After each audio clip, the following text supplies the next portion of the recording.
Hello my friends, നമ്മുടെ ഇന്നത്തെ പരിപാടി എന്താണെന്ന് വെച്ച് കഴിഞ്ഞാൽ പ്രീവിയസ് എക്സ്പീരിയൻസ് ഒന്നും ഇല്ലാതെ നമ്മളൊരു പ്രൊഫഷണൽ ഫൈറ്ററുമായിട്ട് ഇടികൂടാൻ പോവാണ് ഗൈസ്. എന്താണെന്ന് നോക്കാം. ടിവിയിൽ മാത്രം കണ്ടിട്ടുള്ള ബോക്സിംഗ് നമ്മൾ നേരിട്ട് എക്സ്പീരിയൻസ് ചെയ്യാൻ പോകുന്നത്. ഇവനാണ് ഗൈസ് നമ്മുടെ ഒപ്പോണന്റ്. ആനയും ഉറുമ്പും തമ്മിലാണ് ഗൈസ് ഫൈറ്റ്. അങ്ങനെ നമ്മുടെ ഫൈറ്റ് സ്റ്റാർട്ട് ചെയ്യാൻ പോകുന്നത് ഗൈസ്.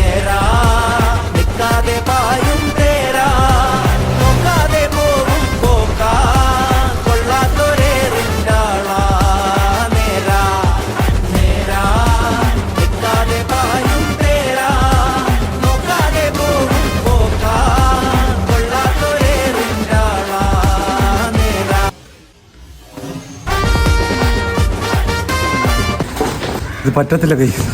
അവ ഇപ്പോഴും കുതിരടക്കം നിൽക്കുന്ന ഗൈസ്. എന്നെ കൊണ്ട് പറ്റുന്നില്ല. ഞാൻ സെക്കൻഡ് റൗണ്ട് ഇല്ലെന്ന് പറഞ്ഞിട്ട് എന്നെ ഇറക്കി ഗൈസ്. ഇറങ്ങി ഓടാൻ പറ്റത്തില്ല. ഇന്ന് എന്റെ കാര്യത്തിൽ ഒരു തീരുമാനമാവും.